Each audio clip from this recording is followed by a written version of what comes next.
Because some will. You can tell them all day long, and they're not going to get it. We had one of our athletes a few years back, one of the high school athletes, one of the fastest guys out there on the team. He thought he was okay, and doing our speed work was great. But he'd take off in a sprint. We'd do our 15 to 20-yard sprints. He was always exhausted.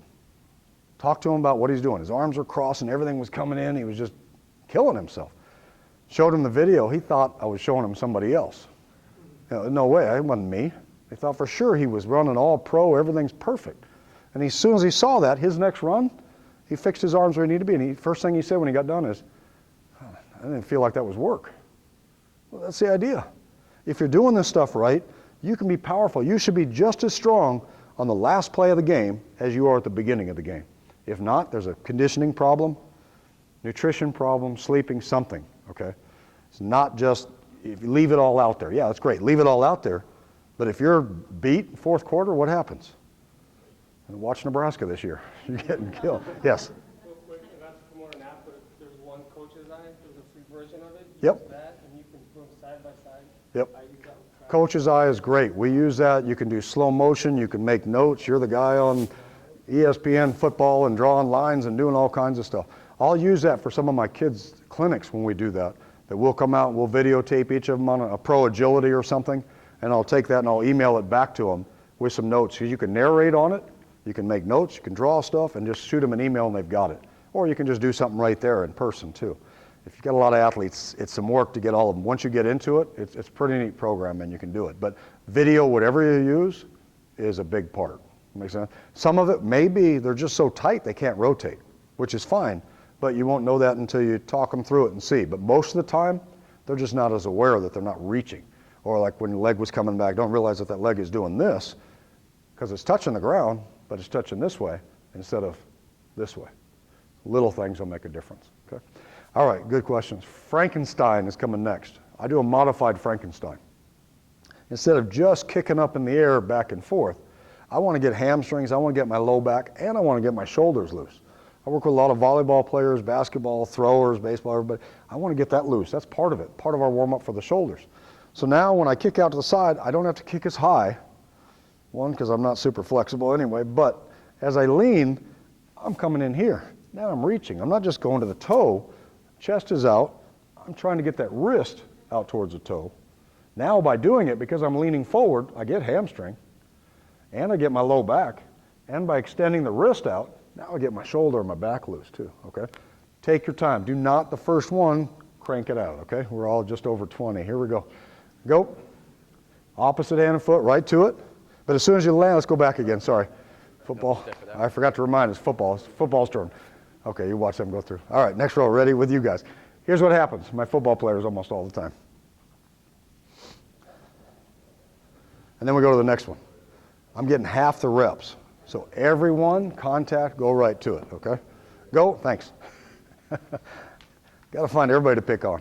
Now, not quite as high with the leg, but lean forward more at the waist. I usually have a swim. Yep. Try reaching, just extending out and see what happens. There you go. And then reach forward so you can get that wrist out towards it. Feel it? Yeah, I'm like And by getting this, we also get more of that shoulder in where we're tight. Okay, good. Go. Opposite end of foot, take your time, not so high, but extend. See if you can get the wrist out to the toe instead. And you feel that extension through the shoulders? Yeah, that's what we need. Go. Try and get the wrist out to it. Slow and easy. Lean a little bit more. There you go. Go. And lean more, just opposite hand and foot. There you go. And see if you can get that wrist out to the toe. And then right to the next one right away as soon as it lands. Good. Now even more. Reach. Good. That's it. Extend a little bit more. See if you can get the wrist to the toe instead of just the fingers, or at least towards it. I've got No, you don't have to go. Just at least reaching towards instead of just that part. Good. That's perfect. Good. You can see, even when we're not flexible, you give them cues of what they're looking for. As soon as if we touch the toes, most went to that point. If we couldn't touch it, at least that was our goal. If we talk wrist to the toe, what did that do to your shoulder? Now we extend it. So you try and give them those cues from outside, something target that they're hitting, okay? Just like, how much higher do they jump if they're jumping towards that rim instead of just on the wall or just up in the air? You give them targets. You work cues to find that spot. And yes, if you've got back or different things going on, they adjust. And hopefully with your athletes, you'll know what that stuff is ahead of time. but it's a cue of extending. It's reaching. It's not just because if we stay tight and we're strong, where's all that stress going? Major, right to the joints. Okay, so we've got to make sure that's adjusted.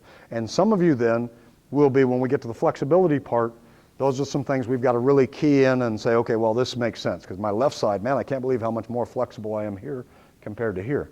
Because I'm right-legged, you think I'm more. Well, right-legged because you're usually stronger and tighter. Okay? All right, let's try that one more time. Take your time. Don't worry about as high. I don't need major stretch. Okay, but reach. Go. Opposite hand. Wrist to the toe, toward the toe. Okay, a little more. Feel the hamstring? Yeah. And the back? Yeah. And the shoulders? Perfect. Lean a little more. I know you got more on that lean. Go. Good. Lean. You've got to feel all three. Hamstring, low back, and shoulder. Good extensions. Good extensions. Go. So reach it. That's it. Try and reach, extend. How about the top of the foot? Yeah. Go. Little areas will make a big difference. There you go. Again, don't kick too hard. Just the idea of the stretch. Feeling the low back. Feeling the hamstring. Feeling the shoulder. That's it. Good extension. Feel the shoulders? That's exactly it. Good. Now straighten the legs just a little bit, even if you don't kick as high. What's hard is we get all these targets we want to hit. We want to get to the toe. But if I'm getting to the toe because I'm bending and getting here, well, then I'm forgetting the hamstring. So it all has to be there. Bob is good into, I want it perfect. And if not, why bother? Doesn't mean we have to do all the time, although we really should. But that's the way we get better. We've got to at least know what we're looking for on each of these drills, okay? Now, I want to do a sprint drill. Now, go back just a second. We do that shuffle, change of direction. You can do different things with it. Do the shuffle or change of direction. I'll go to, at the end, usually 2 arms, which means sprint. So they get used to here, boom, now I got to run. And we see what happens, kind of kicking into it. Change things around, find it. I'm trying not to kill you, I'm trying to pace you for the day, but that makes a big difference, adding those in. So I always do my shuffle, change of direction with a sprint finishing. So we see where they're actually going, okay? But we're going to do a little sprint work right now. What Yeah. are your time intervals and group sizes for? What's that, I'm sorry? What are your time intervals for Well, doing this? usually with each of these, I don't like to have any more than 4 to 5 deep on any of them. That'll help you adjust your time because I don't want them hanging out at the end very long. Usually each of mine go through, it's no more than 30 seconds before they go through the next drill. So you adjust it accordingly. I may, on a field with something like this, I'd usually have two of you guys in 2 groups is all I would have. One long one right behind. So by the time they get down and they're here, they're behind them and we go again. But if you're the only one out there, to me it's more important that we get the technique down so we shorten them and make them thicker. We just go a little faster in between each row coming in. If you got more help, boom, get them out and get them set. Okay. Now we're going to do a sprint. One of the biggest problems on, again, knee injury, we're going to go to deceleration. Deceleration is just trying to being able to take my motion, I get to a certain point, and I'm going to react and move to another direction, or at least stop my momentum from going this way. Okay? So on this drill, all we're going to do is we're going to sprint. When you get to the very end, which will be,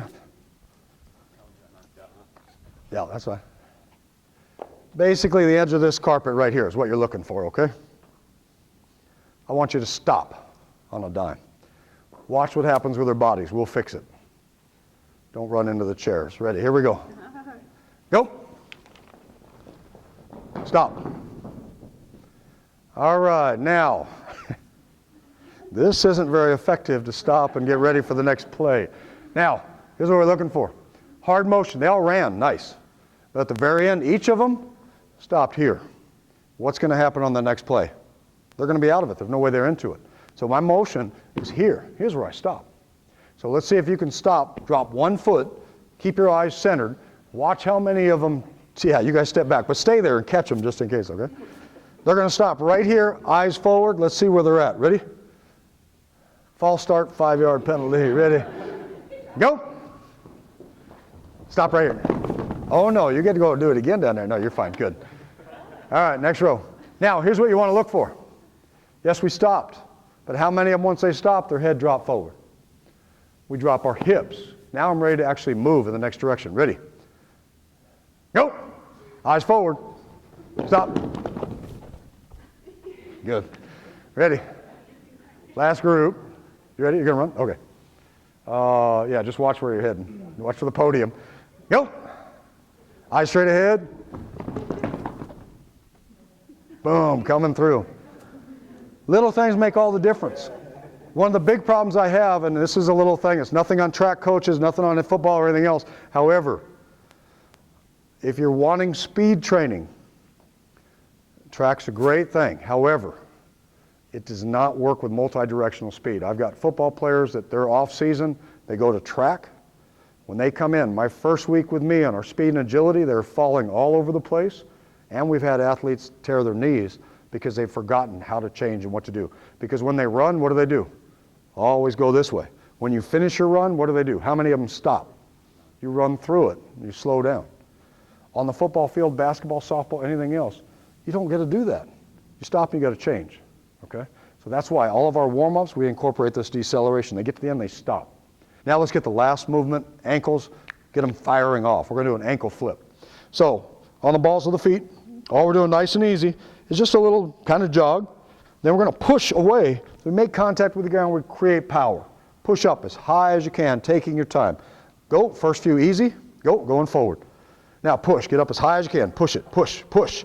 If you're seeing them doing it right, you're going to see the entire bottom of the shoe. Go, easy. Now push, higher, way up. That's it, way up, higher, higher, good. That's it, higher. Go, push it away, higher. Get the legs close in together, pushing, no waddling. Go, push, go. Higher, straighter legs, straighter legs, straighter legs, there you go. Push, push, push.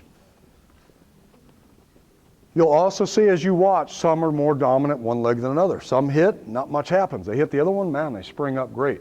Some are hitting, we're going side to side. Everything is centered. Here, push. Everything's staying tight. Get in the habit of every time you make contact with the ground, we create power. We push.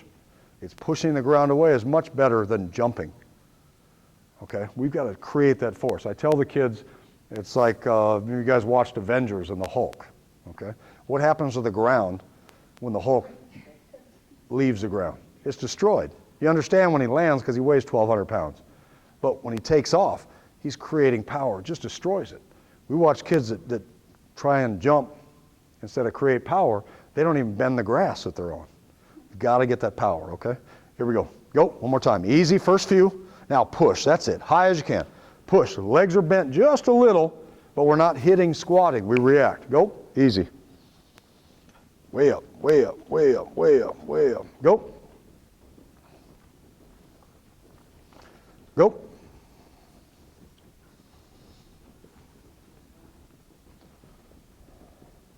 I'll do yours, then we'll drink.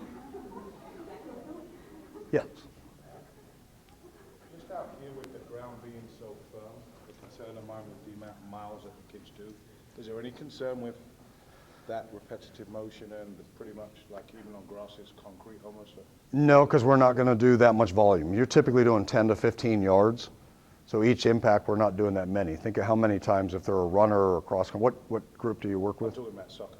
Okay, soccer. So they're doing a lot of impact. So there's not going to be a problem there. Now, if they're loading up with weights and sandbags and doing all that at the beginning, yes, that'd definitely be a problem. But this kind of motion, we generally are thinking each contact is going to be about 10 on this kind of a movement because we're not doing a lot. If we're changing direction, we'd change it. But it's not like the thighs and the hips, those large muscle groups, we can only handle about 3 to 5 impacts on a large muscle group. The calves can handle a lot more than that, just because of all the running and things that we've done forever. So they can do that. But I wouldn't load them up with weight and things for this. Just get the resistance and the reaction. Okay, good question though. Did you want your legs underneath you or Yes, you? Are you underneath. underneath? Underneath. They all stay centered as we're moving through, centered going in, because then we can create more power. If we're side, we're kind of doing this, we take away from power. It looks like we're coming up, but not much has happened. Underneath, just like when we did the heel toes, you feel the whole weight on it. If we step long, we don't only get a portion of the weight. So directly underneath. On this one, your heels don't come down at all, correct? The heel toe that we did it all, it's just slow movement going No, the through. one right now. This, Ankle flips? Yeah. Yeah, that one we definitely have to stay in and we've got to fire. Toes. Yeah, that one. Oh, all balls of the feet. Yeah, all the balls of the feet, the toes coming in. That's all toes. Heels can't hit at all. It's got to be about that reaction going.